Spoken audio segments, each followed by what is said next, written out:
Hey guys, welcome to the 19th lecture of the chapter Respiration in Plants. I am Harish Kumar और इस lecture में हम पढ़ेंगे fermentation के बारे में। तो चलो लेक्चर शुरू करते हैं। फर्मेंटेशन पढ़ाने से पहले मैं एक बार आपको एक बात याद कराना चाहता हूँ। याद करो, जब मैं आपको ग्लाइकोलाइसिस पढ़ाया था तो मैंने कहा था कि जो हमारा सेल है ना, जब उसको सेलुलर रेस्पिरेशन करना होता है तो सबसे पहले वो एक सबस्ट्रेट को चुनता है। सबसे पहले सेल की प्रायोरिटी होती है कार्बोहाइड्रेट। कार्बोहाइड्रेट में भी सबसे पहले किसको, जो सिंपल शुगर ग्लूकोज है उसको तोड़ता है सेल, क्योंकि सेल को चाहिए एनर्जी। तो ग्लूकोज है, ग्लूकोज को तोड़ेगा, ठीक है, सेल हमारा रेस्पिरेशन के समय, और 2 पायरुविक एसिड आपको मिलेगा। इस प्रोसेस को कहते हैं ग्लाइकोलाइसिस, ठीक है, और इसमें टोटल 10 रिएक्शंस इन्वॉल्व होता है। अब सुनिए, अगर सेल के अंदर ऑक्सीजन प्रेजेंट है, ये जो रेस्पिरेशन है ये अगर in the presence of oxygen हो रहा है तो हम कहते हैं एरोबिक रेस्पिरेशन, ठीक है। कब होता है? In the presence of oxygen. कहाँ होता है? इन द माइटोकॉन्ड्रिया, ठीक है। तो ग्लाइकोलाइसिस प्रोसेस होगा, जो 2 पायरुविक एसिड बना वो चला जाएगा माइटोकॉन्ड्रिया में, क्योंकि अब एरोबिक रेस्पिरेशन होना है। और एरोबिक रेस्पिरेशन कहाँ होगा? माइटोकॉन्ड्रिया के अंदर। तो ये पायरुविक एसिड घुसेगा कहाँ? माइटोकॉन्ड्रिया के अंदर। और होता है लिंक रिएक्शन, जिसमें आपको याद है जो हमारा पायरुविक एसिड है वो एसिटाइल कोएंजाइम ए में कन्वर्ट होता है, और एसिटाइल कोएंजाइम ए का जो एसिटाइल ग्रुप है वो जाके क्रेब्स साइकिल चलाता है। ये तो हुआ एरोबिक रेस्पिरेशन, ठीक है। लेकिन अब एक और सेल, सोचिए एक सेल है, उसके अंदर अब ग्लाइकोलाइसिस हो गया, ठीक है, ग्लाइकोलाइसिस हो गया, इतना प्रोसेस हो गया, पायरुविक एसिड बन गया, लेकिन उस सेल के अंदर ऑक्सीजन नहीं है, एब्सेंट है, या बहुत कम है जितना होना चाहिए ताकि सेल एरोबिक रेस्पिरेशन कर सके। तो एरोबिक रेस्पिरेशन होने के लिए जितना ऑक्सीजन की जरूरत है, उतना रिक्वायरमेंट जितना जरूरत है उससे कम है ऑक्सीजन। तो बताइए, क्या अब ये जो 2 पायरुविक एसिड है ये माइटोकॉन्ड्रिया में जाके एरोबिक रेस्पिरेशन कर पाएगा? नहीं। तब ये पायरुविक एसिड क्या करेगा?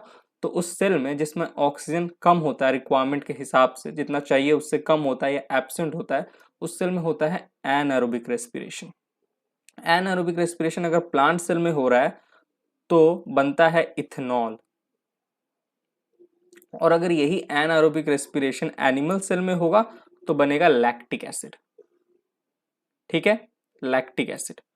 और ये कब होता है? एनारोबिक रेस्पिरेशन कब होता है? In the absence of oxygen, और oxygen amount is less than required, जितना चाहिए था उससे कम है, ठीक।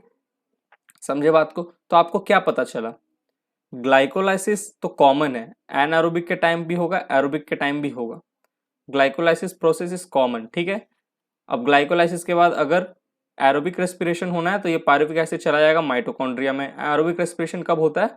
ऑक्सीजन के प्रेजेंस में। और अगर ग्लाइकोलाइसिस हुआ एक सेल में और उसमें ऑक्सीजन एब्सेंट है या oxygen amount is less then requirement, तो एनएरोबिक रेस्पिरेशन होगा, ये पायरुविक एसिड चला जाएगा एनएरोबिक रेस्पिरेशन कराने। और एनएरोबिक रेस्पिरेशन के समय जो पूरा प्रोसेस होता है उसे हम कहते हैं फर्मेंटेशन।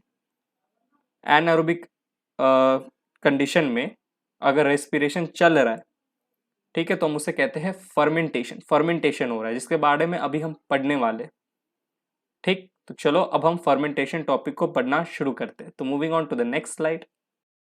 तो देखिए फर्मेंटेशन का सबसे पहला पॉइंट, इन फर्मेंटेशन से बाय ईस्ट, ईस्ट सेल के अंदर फर्मेंटेशन आपको देखने को मिलेगा, ठीक है। और ईस्ट के अंदर जो फर्मेंटेशन का प्रोसेस होता है, प्लांट सेल के अंदर भी वही सेम प्रोसेस चलता है, ठीक है, फर्मेंटेशन का। तो होता क्या ड्यूरिंग फर्मेंटेशन ईस्ट के अंदर या प्लांट सेल के अंदर? इनकम्प्लीट ऑक्सीडेशन होता है ग्लूकोज का। जब भी फर्मेंटेशन होगा ना, देखो मैंने इनकम्प्लीट ऑक्सीडेशन को अच्छे से हाईलाइट भी किया। तो जब भी फर्मेंटेशन होता है तो ग्लूकोज का ड्यूरिंग फर्मेंटेशन कंप्लीट ऑक्सीडेशन नहीं होता है, ठीक है। Incomplete oxidation of glucose is achieved under anaerobic condition, और एनारोबिक कंडीशन के अंदर आपको पता है फर्मेंटेशन ही चलेगा, ठीक।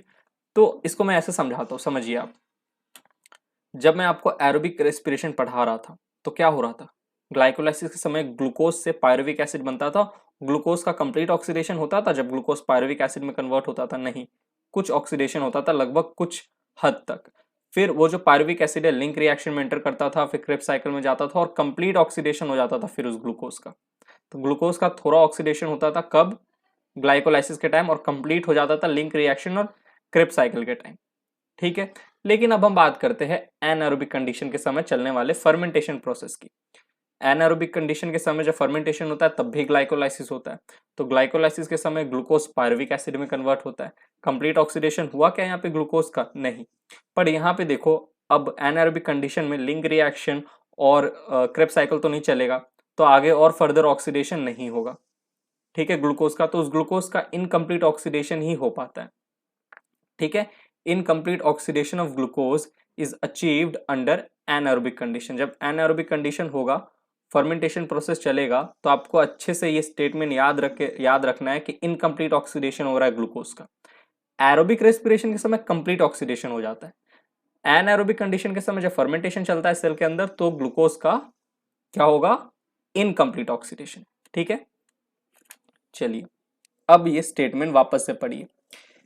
In fermentation, say by yeast, the incomplete oxidation of glucose is achieved under anaerobic condition by sets of reactions। बहुत सारे रिएक्शन चलते हैं ऑब्वियसली, ठीक है। वेर जहाँ पे क्या होता है, जो पायरुविक एसिड है ना हमारा ग्लाइकोलाइसिस के समय, क्योंकि ग्लाइकोलाइसिस एनाएरोबिक के कंडीशन के समय भी होता है, फर्मेंटेशन के समय भी होता है, तो ग्लूकोज से आपको पायरुविक एसिड मिलेगा। अब ये जो पायरुविक एसिड है ना, ये आगे जब फर्मेंटेशन होता है तो ये कन्वर्ट हो जाता है CO2 में और इथाइल अल्कोहल यानी कि इथेनॉल में। किसके अंदर? ईस्ट के अंदर या प्लांट सेल के अंदर, ठीक है। एक और बात सुनिए, ठीक है, अच्छे से याद कर लीजिएगा। जब एरोबिक रेस्पिरेशन चल रहा है ऑक्सीजन के प्रेजेंस में, तो क्या हो रहा था? जो पायरुविक एसिड बन रहा था ग्लाइकोलाइसिस के समय, वो चला जा रहा था माइटोकॉन्ड्रिया के अंदर, और फिर वहां पे link reaction, Krebs cycle, ETS वगैरह वगैरह सब चल रहा है। लेकिन जब एनाएरोबिक कंडीशन के समय जब फर्मेंटेशन होता है ना, तो जो ग्लाइकोलाइसिस से पायरुविक एसिड बना है, अब यहाँ पे फर्मेंटेशन है, ऑक्सीजन की रिक्वायरमेंट, ऑक्सीजन उतना है नहीं जितना चाहिए, ऑक्सीजन कम है, तो ये जो पायरुविक एसिड अब फर्मेंटेशन में एंटर करेगा, फर्मेंटेशन का प्रोसेस चलेगा।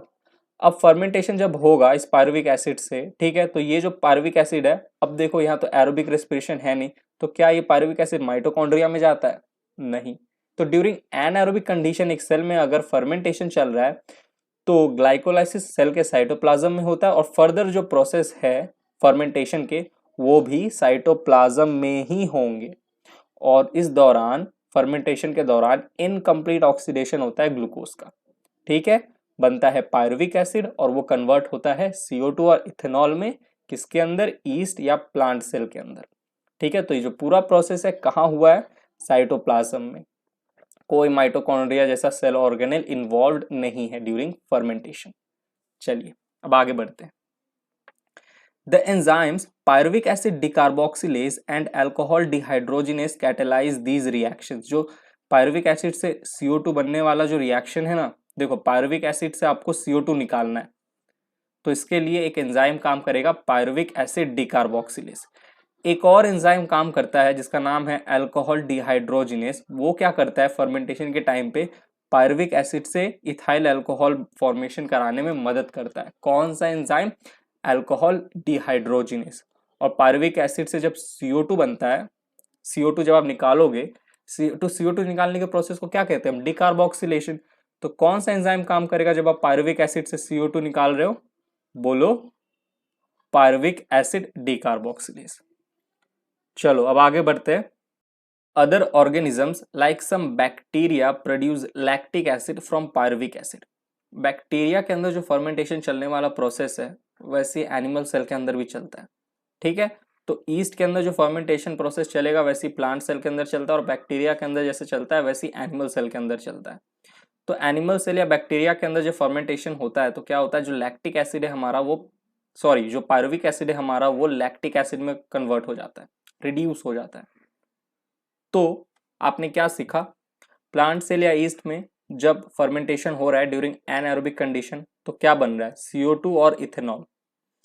लेकिन एनिमल सेल या बैक्टीरिया में जब फर्मेंटेशन होता है तो पायरुविक एसिड से सिर्फ लैक्टिक एसिड बनता है, CO2 रिलीज नहीं होता, ठीक।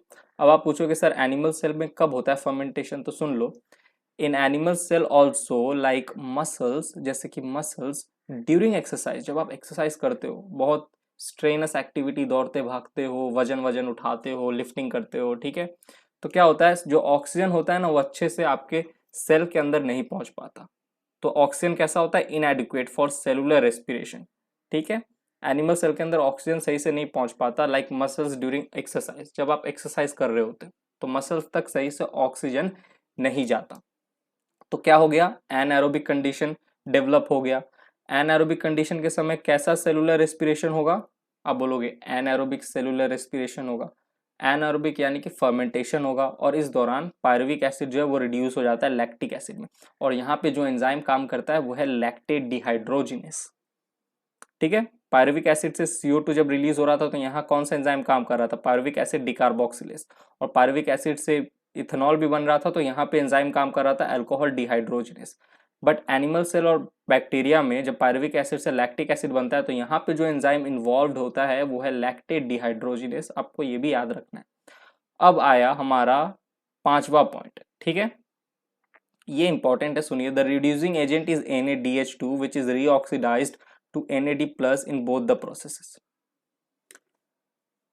एरोबिक रेस्पिरेशन याद करो, यहाँ पे जब एरोबिक रेस्पिरेशन के समय NaDH2 बनता था तो ये NaDH2 एंटर करता था ETS में, राइट। जब भी NaDH2 या FADH2 बनता था, और ETS में इस NaDH2 का क्या होता था, NaDH2 NAD+ में कन्वर्ट होता था प्लस हाइड्रोजन, और ये हाइड्रोजन का जो इलेक्ट्रॉन और जो है वो ETS चलाता था, और प्रोटॉन जो है वो क्या, प्रोटॉन ग्रेडियंट डेवलप करने में मदद करता था। याद आया, कब, एरोबिक रेस्पिरेशन जब चलता था। जब एनएरोबिक रेस्पिरेशन चलता है तो एनएरोबिक रेस्पिरेशन के दौरान ग्लाइकोलाइसिस होता है, आपको पता है, और ग्लाइकोलाइसिस के दौरान क्या मिलता है आपको, NaDH2 मिलता है। अब एनएरोबिक कंडीशन में जब फर्मेंटेशन हो रहा है, तो ये जो NaDH2 है ना, ये NaDH2 कन्वर्ट हो जाएगा NAD+ में और प्लस हाइड्रोजन में।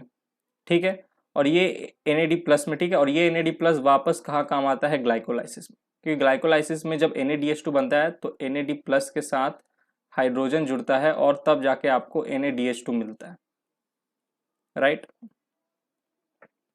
राइट, और यही NaDH2 फिर आगे टूटता है, ठीक है, फर्मेंटेशन के टाइम एनारोबिक कंडीशन में, और ये NaDH2 से आपको NAD+ और हाइड्रोजन मिलता है।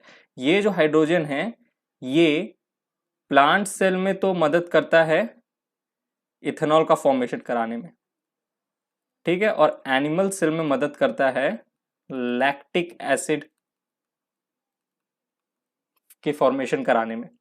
ठीक, तो यहाँ पे देखो, the reducing agent is NaDH2। NaDH2 को आप ऐसे भी लिख सकते हो, ठीक है। इस NaDH2 जो है ये क्या, NAD+ और हाइड्रोजन में टूटेगा, यानी कि विच इज रीऑक्सीडाइज टू NAD+। ये देखो NAD+ मिला, ठीक है, और ये NAD+ जो है ये आगे एनारोबिक ग्लाइकोलाइसिस में काम आता है, ठीक है। फर्मेंटेशन क्या गलत लिख दिया गया, नहीं चलो सही है। तो समझो इस लाइन का मतलब यही है, द रिड्यूसिंग एजेंट कौन है, NaDH2। ये NaDH2 क्या होगा, ये टूटेगा NAD+ और हाइड्रोजन में, और NAD+ जो है आपका, ये NAD+ तो वापस ग्लाइकोलाइसिस में चला जाता है, और हाइड्रोजन जो है ये हेल्प करता है किसके फॉर्मेशन में, ये हेल्प करेगा प्लांट सेल में इथेनॉल के फॉर्मेशन में, और एनिमल सेल में जब ये एनारोबिक रेस्पिरेशन चल रहा है तो लैक्टिक एसिड के फॉर्मेशन में मदद करता है, ठीक है। चलिए अब आगे बढ़ते हैं। अब ये तो मैंने आप थ्योरी बात की, ठीक है। अब मैं आपको पूरा फ्लो चार्ट प्रोसेस पूरा समझाऊंगा किस तरीके से पूरा फर्मेंटेशन प्रोसेस होता है, एनिमल सेल में कैसे होता है, प्लांट सेल में कैसे होता है, दोनों हम देखेंगे। चलो moving on to the next slide. अब सुनिएगा ध्यान से, पहले तो फर्मेंटेशन है, एनारोबिक कंडीशन के समय हो रहा है, तो सबसे पहले तो ग्लाइकोलाइसिस होगा। तो हमारा जो ग्लूकोज है 6 कार्बन का, आपको पता है वो टूटता है ग्लिसरैल्डिहाइड 3 फॉस्फेट। ग्लाइकोलाइसिस के समय प्रोसेस याद करो, ठीक है। मैंने यहाँ पे ग्लूकोज से glucose 6 phosphate, fructose 6 phosphate, fructose one six bisphosphate उतना सारा नहीं समझाया, ठीक है। सारे रिएक्शन नहीं, जो मेन इंपॉर्टेंट रिएक्शन है ग्लाइकोलाइसिस का फर्मेंटेशन समझने के लिए, बस वही यहाँ पे लिखो। ऐसे तो ग्लाइकोलाइसिस आपने पूरा ऑलरेडी पढ़ा है, मैंने 2 पार्ट में आपको पढ़ाया था। तो ग्लूकोज जो है वो ग्लिसरैल्डिहाइड 3 फॉस्फेट में कन्वर्ट हुआ, ठीक है। अब ये देखिए, आपको पता है ग्लिसरैल्डिहाइड 3 फॉस्फेट को हम ट्रायोस फॉस्फेट के नाम से भी जानते हैं, या इससे हम PgAl भी कहते हैं, ठीक। ये आगे कन्वर्ट होता है 3-फॉस्फोग्लिसरिक एसिड में, जो कि 3 कार्बन का है, ठीक, PGA जिसे हम शॉर्ट में कहते हैं। तो अब देखो यहाँ पे NAD प्लस है, NAD प्लस, और यहाँ पे ये NADH2 में कन्वर्ट हो रहा है, क्योंकि आपको पता है ग्लिसरैल्डिहाइड 3 फॉस्फेट, ठीक है, ये क्या है, एक एल्डिहाइड, और एल्डिहाइड से आप क्या बना रहे हो, फोस्फोग्लिसरिक एसिड। तो जब आप एल्डिहाइड से एसिड बनाते हो तो एक हाइड्रोजन आप कहाँ से, एल्डिहाइड से रिलीज कराते हो, ठीक है, और उसी को एक्सेप्ट कौन करता है, NAD प्लस। तो हाइड्रोजन के अंदर आपको पता है एक प्रोटॉन भी होता है और एक इलेक्ट्रॉन होता है, ठीक।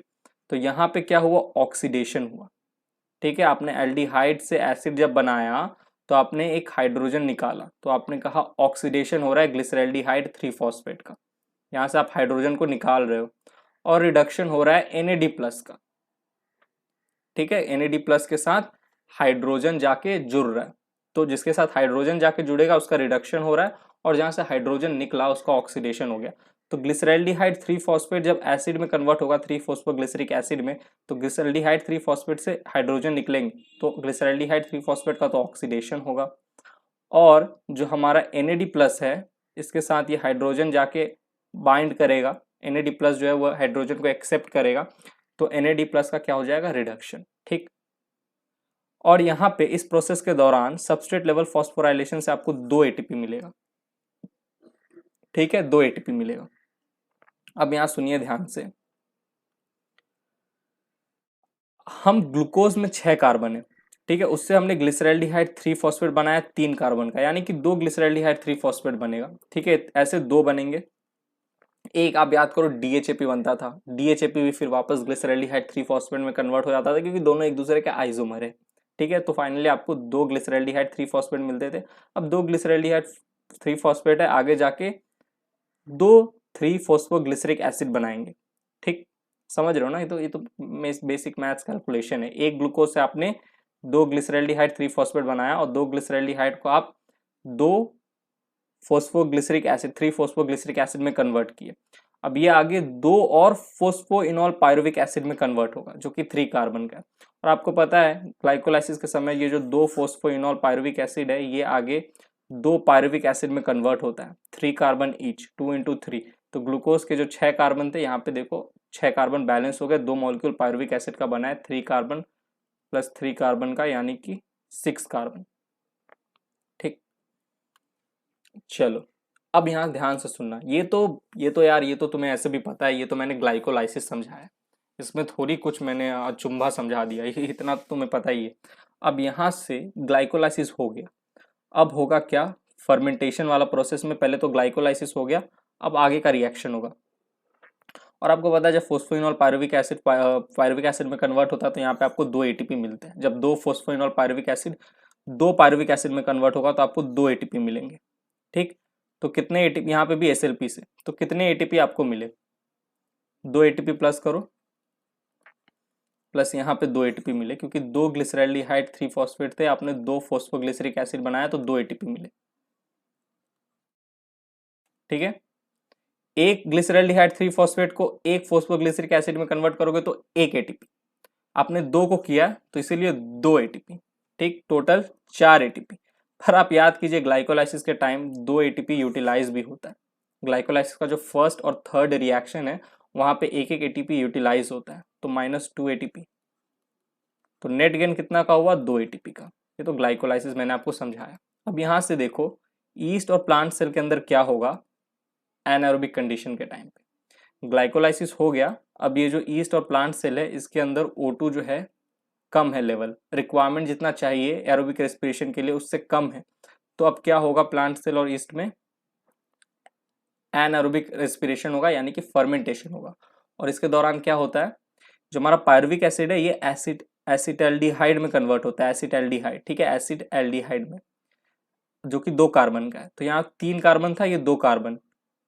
अब आप देखो पायरुविक एसिड का जो फॉर्मूला है C3H4O3 है, एसिटल्डिहाइड का है CH3CHO, राइट।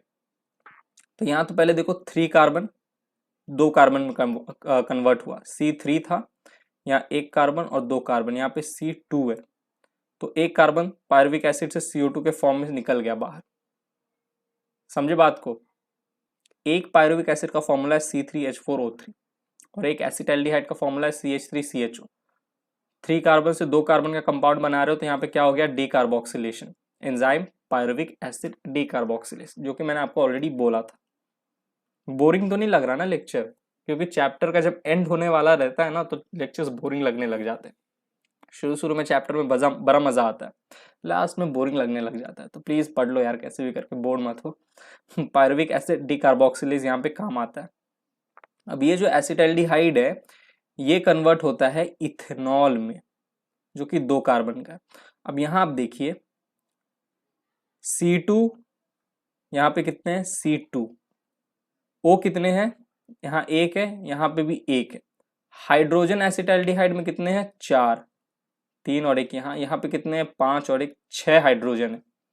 2 और कहाँ से आ गए, यहाँ पे तो 5 था, यहाँ पे 6 है, सॉरी यहाँ पे 4 था, 3 + 1 4, और यहाँ पे 5 + 1 6। तो देखो क्या होगा यहाँ पे, ये जो NaDH+H+ था, यानी कि जो NaDH2 था, जो ग्लाइकोलाइसिस के समय बना है, ये अब यहाँ काम आएगा। क्या होता है, जो हमारा NaDH2 है ये टूटता है NAD+ प्लस हाइड्रोजन में, और यही 2 हाइड्रोजन H2 जो है ये यहाँ चले जाते हैं, तो यहाँ H6, टोटल हाइड्रोजन 6 होता है। अब और ये जो NAD+ है ये वापस चला जाता है ग्लाइकोलाइसिस में, ठीक है, क्योंकि ग्लाइकोलाइसिस में, क्योंकि ग्लाइकोलाइसिस में देखो NAD+ का काम आता है। ये NAD+ जो है ये एक्सेप्ट करता है हाइड्रोजन को, ग्लिसरॉल्डिहाइड 3 फॉस्फेट से निकलने वाले हाइड्रोजन को। तो पैटर्न समझ में आ रहा है ना, कनेक्टिविटी, जो यहाँ NaDH2 बना वो यहाँ काम आया, ठीक है। इसी NaDH2 को तोड़ा तो NAD+ मिला प्लस हाइड्रोजन मिला, हाइड्रोजन तो जाके कहाँ किसके साथ अटैच हो गया, एसिटाल्डिहाइड के साथ। अब जब ये हाइड्रोजन एसिटाल्डिहाइड के साथ अटैच होगा तो हमें इथेनॉल मिल जाएगा, ठीक है, क्योंकि एसिटाल्डिहाइड में तो 2 कार्बन है एक्सक्यूज मी, इथेनॉल में भी 2 कार्बन है, 4 हाइड्रोजन है और 1 ऑक्सीजन है, लेकिन इथेनॉल में 1 ऑक्सीजन और 6 हाइड्रोजन है। तो 2 हाइड्रोजन कहाँ से आए, ये NaDH2 ने दिए, और ये जो 2 हाइड्रोजन जब एसिटाल्डिहाइड के साथ जाके बाइंड हुआ तो हमें इथेनॉल मिल गया, ठीक है। और यहाँ पे ये देखो, ये जो हाइड्रोजन है ये जाके जुड़ा किसके साथ, एसिटाल्डिहाइड के साथ। अब हाइड्रोजन में तो प्रोटॉन भी होता है, इलेक्ट्रॉन भी होता है। तो क्वेश्चन इस तरीके से आ सकता है कि ड्यूरिंग, एक मिनट एक्सक्यूज मी,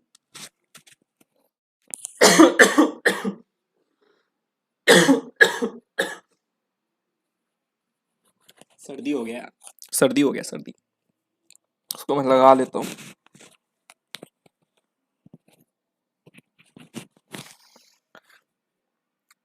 चलिए, सॉरी फॉर द इनकन्वीनियंस। आगे बढ़ते हैं। तो अब क्वेश्चन पता है कैसे पूछ लेता है, क्वेश्चन आता है कि फर्मेंटेशन के टाइम पे, ठीक है, हाइड्रोजन एक्सेप्टर कौन है, तो आप कहोगे एसिटाल्डिहाइड, ठीक है, एसिटाल्डिहाइड, राइट। पर क्वेश्चन ऐसे भी आ जाएगा, प्रोटॉन एक्सेप्टर कौन है, तो भी एसिटाल्डिहाइड, क्योंकि हाइड्रोजन में प्रोटॉन और इलेक्ट्रॉन होते हैं। आप क्वेश्चन कैसे भी आ सकता है, कोई पूछ लेगा इलेक्ट्रॉन एक्सेप्टर कौन है, तो आपको पता होना चाहिए एसिटाल्डिहाइड, ठीक। तो इस तरीके से भी क्वेश्चन आ जाते हैं। और यहाँ पे एंजाइम काम करता है अल्कोहल डिहाइड्रोजिनेस, ठीक है। अब कुछ फैक्ट्स है यहाँ पे मैं लिख रहा हूँ। पहला ये कि during anaerobic respiration the hydrogen donor is glyceraldehyde 3 phosphate. Hydrogen donate किसने किया था, ग्लिसरॉल्डिहाइड 3 फॉस्फेट ने, किसको, NAD+ को। और यही हाइड्रोजन जो है, यही तो आगे देखो, यही हाइड्रोजन कौन एक्सेप्ट कर रहा है, acetaldehyde, and hydrogen acceptor is acetaldehyde. अभी क्वेश्चन कैसे भी आ सकता है, पूछ लेगा हाइड्रोजन डोनर नहीं, पूछ लेगा इलेक्ट्रॉन डोनर ड्यूरिंग फर्मेंटेशन इन ईस्ट या प्लांट सेल, तो भी ग्लिसरॉल्डिहाइड 3 फॉस्फेट है, क्योंकि हाइड्रोजन में इलेक्ट्रॉन भी होता है, प्रोटॉन भी होता है। तो क्या इस तरीके से क्वेश्चन आ सकते हैं, ठीक है। आप कंफ्यूज मत होना, आपको तो लगेगा सर ने तो हाइड्रोजन डोनर बोला था, हाइड्रोजन डोनर तो ग्लिसरॉल्डिहाइड 3 फॉस्फेट था, ठीक है। यहाँ पे लिखा है हाइड्रोजन डोनर ग्लिसरॉल्डिहाइड 3 फॉस्फेट।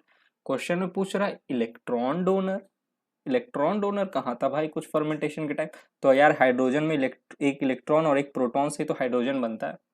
तो इस तरीके से घुमाएगा एग्जामिनर आपको, जो क्वेश्चन बनाता है ना वो घुमाएगा, घूमना नहीं है, आपको समझ के आंसर देना है।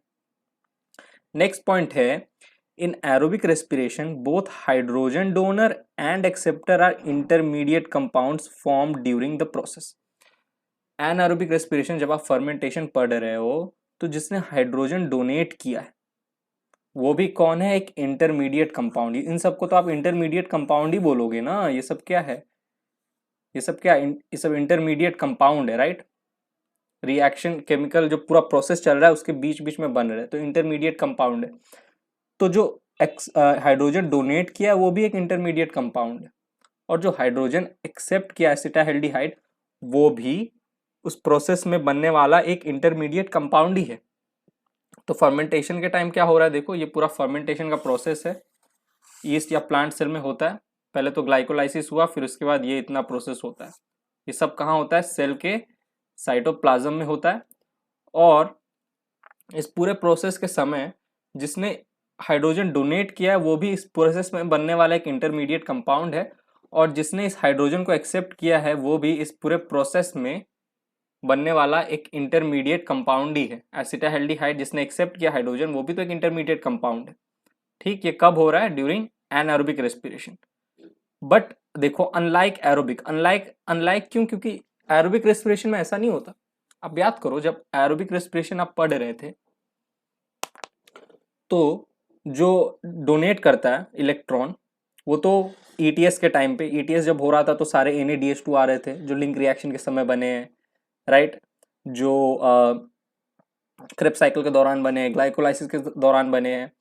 तो जो डोनेट किया है हाइड्रोजन NADH2, जो NADH2 ETS में जाएगा, उस NADH2 का जो हाइड्रोजन है उसको डोनेट तो चलो लिंक रिएक्शन के समय किसी और कंपाउंड ने किया होगा, ग्लाइकोलाइसिस के समय किसी और कंपाउंड ने किया होगा, क्रेब्स साइकिल के समय किसी और कंपाउंड ने किया होगा, और फिर वो NADH2 जो है NADH2 वो बन के एंटर किया होगा ETS में।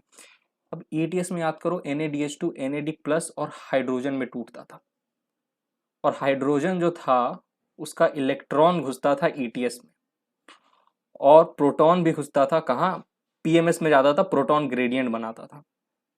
याद करो उस इलेक्ट्रॉन को फाइनली एक्सेप्ट कौन करता था, प्रोसेस में बनने वाला कोई intermediate compound during aerobic respiration. थोड़ा समय लो, सोचो, इस पे मैंने MCQ भी कराया। जो एक्सेप्ट करता है ना उस इलेक्ट्रॉन को, जो फाइनल एक्सेप्टर था ETS के टाइम पे वो था ऑक्सीजन। तो बताओ वो जो ऑक्सीजन था वो एक ETS प्रोसेस के दौरान बनने वाला एक इंटरमीडिएट कंपाउंड था? नहीं, वो ऑक्सीजन तो हमने एटमॉस्फेयर से सांस लिया था और वो माइटोकॉन्ड्रिया में पहुंचा हुआ था, ब्लड के थ्रू उस ऑक्सीजन का पूरा सर्कुलेशन हुआ, सेल में गया, फिर माइटोकॉन्ड्रिया में गया। तो एरोबिक रेस्पिरेशन के समय फाइनली जो उस इलेक्ट्रॉन को एक्सेप्ट किया, जो NADH2 का जो हाइड्रोजन निकला था, उस हाइड्रोजन में प्रोटॉन इलेक्ट्रॉन होता है, तो उस हाइड्रोजन का इलेक्ट्रॉन था उसको एक्सेप्ट किया था किसने, किसी प्रोसेस के दौरान बनने वाले इंटरमीडिएट कंपाउंड ने? ETS के दौरान एरोबिक रेस्पिरेशन नहीं, एक ऑक्सीजन ने, एक एक्सटर्नल कंपाउंड जो कि बाहर से आया है। तो इसीलिए यहाँ पे अनलाइक एरोबिक रेस्पिरेशन मैंने लिखा है, क्योंकि एनारोबिक रेस्पिरेशन में तो both hydrogen donor and acceptor are intermediate compound form during process.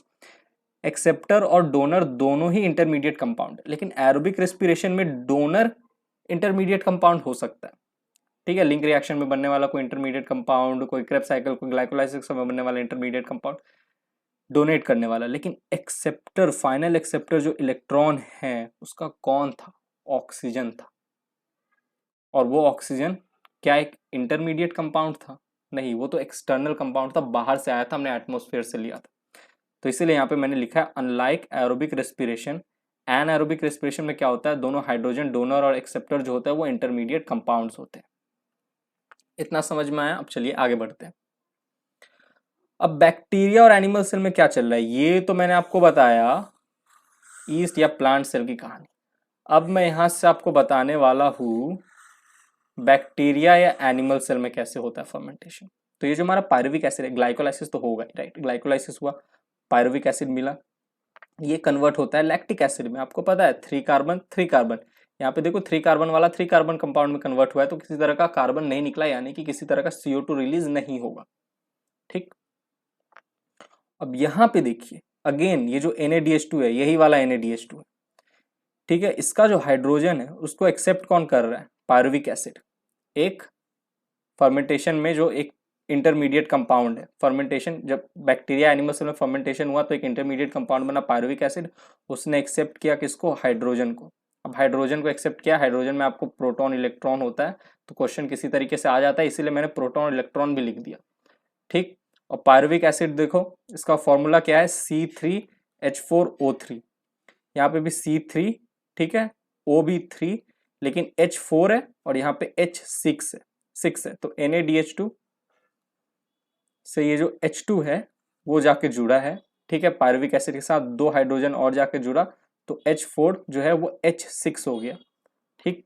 तो इस तरीके से मैं आपको केमिकल फॉर्मूला के हिसाब से ही बता रहा हूँ। और आपको पता है पायरुविक एसिड से लैक्टिक एसिड बनाने में जो एंजाइम काम करता है वो है लैक्टेट डिहाइड्रोजिनेस, ठीक है। तो यहाँ पे पूरा का पूरा फर्मेंटेशन प्रोसेस है, ठीक। आई होप आपको अच्छे समझ में आ गया होगा, कोई रॉकेट साइंस नहीं था। बोरिंग थोड़ा लगा होगा ये लेक्चर, क्योंकि ये लेक्चर बोरिंग है यार, इसको मैं कैसे मसाला बनाऊं मेरे को खुद नहीं समझ में आ रहा। मे बी इन फ्यूचर में अगर कुछ मसाला बना पाओ इस लेक्चर के साथ तो मैं बनाऊंगा और आपको मजा आएगा समझने में, क्योंकि ये ना ग्लाइकोलाइसिस हमें पता ही है, ठीक है। बस इतना चीज पढ़ाने के लिए मुझे आपको वापस से सारी बातें याद करानी पड़ी। कोई और टीचर आता है वो इतना कुछ बोलता ही नहीं आपको इतना ध्यान से। मैं यहाँ पे एक तरह से मेरे को तो लगता है मैंने ग्लाइकोलाइसिस भी फिर से पढ़ा दिया, शॉर्ट में रिवाइज करा दिया आपका, ठीक है। वो टीचर आता है सीधा सीधा ये कन्वर्जन और ये कन्वर्जन करा के चला जाता है। एनसीईआरटी में भी आप देखोगे उतना अच्छे से नहीं दिया जितना अच्छे से मैंने आपको यहाँ पे बताया। अब एनसीईआरटी की बात कर ही ली है तो एनसीईआरटी पेज नंबर 235 पे फर्मेंटेशन से रिलेटेड कुछ इंपॉर्टेंट पॉइंट्स है वो भी देख लेते हैं। Let us compare fermentation and aerobic respiration. Comparison एक बार देख लो। Fermentation accounts for only a partial breakdown of glucose, यानी कि इनकम्प्लीट ऑक्सीडेशन होता है ग्लूकोज का, ठीक है, during fermentation, whereas in aerobic respiration it is completely degraded to CO2 and H2O। यानी कि एरोबिक रेस्पिरेशन में ग्लूकोज का आप कंप्लीट ऑक्सीडेशन करा देते हो और CO2 और H2O बनाते हो, लेकिन फर्मेंटेशन के दौरान आप ग्लूकोज का इनकम्प्लीट ऑक्सीडेशन कराते हो और पायरुविक एसिड बनता है। और प्लांट सेल में पायरुविक एसिड से आप CO2 और इथेनॉल बनाते हो और एनिमल सेल में आप पायरुविक एसिड से लैक्टिक एसिड बनाते हो। तो इसको अच्छे से याद रखना, पार्शियल ब्रेकडाउन यानी कि incomplete oxidation of glucose during fermentation.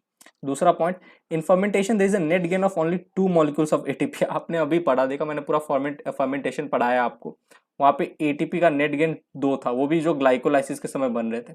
उसके बाद आगे जो जो चीज हुआ उस समय तो आप देखो कोई एटीपी बना था, जब मैंने पायरुविक एसिड से एसिटाल्डिहाइड बनाया, उससे इथेनॉल बनाया, तो कहीं पे एटीपी नहीं बना था, ठीक है। तो नेट एटीपी 2 एटीपी का गेन होता है for each molecule of glucose, जब एक मॉलिक्यूल का ग्लूकोज का जो होता है वो फर्मेंटेशन कराता है, ठीक है, और degraded to pyruvic acid, glucose जब पायरुविक एसिड में कन्वर्ट हुआ। Whereas many more molecules of ATP are generated under aerobic condition, और एरोबिक कंडीशन के समय याद करो 36-38 एटीपी बन जाते हैं, राइट। तो आपको ये भी याद रखना है फर्मेंटेशन में नेट गेन जो होता है सिर्फ 2 मॉलिक्यूल ऑफ एटीपी का होता है फॉर 1 मॉलिक्यूल ऑफ ग्लूकोज, ठीक। तीसरा पॉइंट है इंपॉर्टेंट है, NADH is oxidized to NAD plus rather slowly in fermentation. However, the reaction is very vigorous in case of aerobic respiration. Inner membrane of mitochondria, complex 1 का नाम क्या था, NADH dehydrogenase. इसके ऊपर याद करो NADH2 टूट रहा था NAD प्लस में, और यहाँ से जो इलेक्ट्रॉन था वो तो ETS के अंदर घुस जा रहा था, प्रोटॉन जो था वो चला जा रहा था PMS में, राइट। प्रोटॉन याद है ETS में पढ़ाया था। अब एरोबिक रेस्पिरेशन के समय जब ETS होता है, ये जो NADH2 का कन्वर्जन है ना NAD प्लस में, बहुत जल्दी जल्दी होता है, विगोरस होता है, ठीक है। देखो यहाँ पे विगोरस लिखा है, in case of aerobic respiration बहुत जल्दी जल्दी रैपिडली होता है। लेकिन यही NADH2 is oxidise to NAD plus rather slowly in fermentation. लेकिन फर्मेंटेशन के टाइम पे जब यही NADH2 जो ग्लाइकोलाइसिस के समय बन रहा था, याद करो ये NADH2 को जब आप NAD प्लस में तोड़ोगे ना और प्लस हाइड्रोजन में, तो बड़ा धीरे से धीरे टूटता है, स्लोली। कब, फर्मेंटेशन के टाइम, राइट। और यही NADH2 अगर ये प्लांट सेल में टूट रहा है तो ये हाइड्रोजन को एक्सेप्ट कौन करेगा, एसिटाल्डिहाइड। और यही अगर एनिमल सेल में होता तो इस हाइड्रोजन को एक्सेप्ट कौन करता, पायरुविक एसिड। ठीक है। तो NaDH2 से NAD प्लस का टूटना, ठीक है, ऑक्सीडाइज, ठीक है, NaDH is oxidise to NAD plus slowly in fermentation, slowly oxidise होता है, स्लोली टूटता है। However the reaction is very vigorous, but यही NaDH2 से NAD प्लस जब टूटेगा ETS के टाइम, एरोबिक रेस्पिरेशन के समय, तो बहुत जल्दी टूटेगा, विगोरसली कन्वर्जन होता है, ठीक है, विगोरसली ऑक्सीडाइज होता है NaDH। कब? ETS के टाइम। स्लोली ऑक्सीडाइज होता है NaDH कब? फर्मेंटेशन के टाइम। ठीक है, चलिए अब आगे बढ़ते हैं। कुछ क्वेश्चन है, इंपॉर्टेंट क्वेश्चन फर्मेंटेशन के, ज्यादा नहीं, 2 क्वेश्चन मैं सोच रहा हूँ करा देता हूँ, एक बार देख लेते हैं अगले स्लाइड में, तो आपका एक मतलब एक कॉन्फिडेंट आ जाएगा किस तरीके से क्वेश्चन आ सकते हैं फर्मेंटेशन वाले टॉपिक से। तो moving on to the next slide. तो पहला क्वेश्चन है, in lactic acid fermentation the final electron acceptor is, ये तो बड़ा इजी है। लैक्टिक एसिड फर्मेंटेशन के टाइम पे जब लैक्टिक एसिड बनता है, लैक्टिक एसिड, पायरुविक एसिड से लैक्टिक एसिड, तो फाइनल इलेक्ट्रॉन एक्सेप्टर कौन होता है? मैंने तो बोल ही दिया, पायरुविक एसिड होता है, राइट। ये देखो, पायरुविक एसिड से आप लैक्टिक एसिड बना रहे हो बैक्टीरिया और एनिमल सेल के अंदर फर्मेंटेशन के टाइम पे। तो ये जो NaDH2 टूटा था NAD प्लस में, और ये जो हाइड्रोजन थे, ठीक है, इसको एक्सेप्ट किसने किया? पायरुविक एसिड ने। तो देखो यहाँ पे ना हाइड्रोजन नहीं लिख के इलेक्ट्रॉन लिख दिया है। मैंने आपको बोल दिया हाइड्रोजन के अंदर एक इलेक्ट्रॉन एक प्रोटॉन भी होता, अगर यहाँ प्रोटॉन लिख देता ना तो भी पायरुविक एसिड होता। यहाँ पे अगर इलेक्ट्रॉन प्रोटॉन की जगह हाइड्रोजन लिख देता तो भी पायरुविक एसिड आता। तो इस तरीके से घुमाएगा और नचाएगा आपको एग्जामिनर। आप तो सोचोगे कि यार हरीशु ने तो हाइड्रोजन बोला था, आप इस चीज पे ध्यान ही नहीं दोगे, तो छोटा सा चीज है क्या ध्यान दे। और फिर आप बोलोगे यार फर्मेंटेशन के टाइम लैक्टिक एसिड जब बन रहा था तो हाइड्रोजन को कहाँ कोई एक्सेप्ट कर रहा था, सॉरी इलेक्ट्रॉन को कहाँ कोई एक्सेप्ट कर रहा था जो क्वेश्चन में इलेक्ट्रॉन। क्वेश्चन गलत होगा, छोड़ो, हमें एक्स्ट्रा मार्क्स मिल जाएंगे, बोनस क्वेश्चन है, ये सोच के छोड़ाओगे। बोनस नहीं है, सही क्वेश्चन है। लैक्टिक एसिड फर्मेंटेशन के टाइम पे जब लैक्टिक एसिड बन रहा है तो इलेक्ट्रॉन या प्रोटॉन या हाइड्रोजन बोल दे, उसको एक्सेप्ट कौन करेगा? पायरुविक एसिड करेगा। ठीक है, अब बढ़ते अगले क्वेश्चन, क्वेश्चन नंबर 2 के तरफ। क्वेश्चन नंबर 2 है, what is incorrect about anaerobic respiration? Option देखो, partial breakdown of glucose, net gain of 2 ATP, rapid oxidation of NaDH2 to NAD plus, या रिडक्शन ऑफ पायरुविक एसिड। सही option है option C, क्योंकि आपको पता है partial breakdown of glucose, incomplete oxidation होता है एनारोबिक रेस्पिरेशन के समय। सही है, करेक्ट है, हमें तो इनकरेक्ट ढूंढना है। 2 ATP का नेट गेन भी होता है, पायरुविक एसिड का रिडक्शन भी होता है, याद करो, reduction of pyruvic acid, pyruvic acid के साथ जाके हाइड्रोजन जुड़ता है, ठीक है, और हमें लैक्टिक एसिड मिलता है। ठीक, तो यही ऑप्शन गलत है, क्योंकि आप मैंने आपको पढ़ाया था rapid vigorous oxidation of NaDH2 to NAD plus, ये होता है ETS के टाइम ड्यूरिंग एरोबिक रेस्पिरेशन। ठीक है, ये देखो ये वाला स्टेटमेंट, जो थर्ड स्टेटमेंट आपको मिलेगा पेज नंबर 235 पे, अब भी दिखाया मैंने।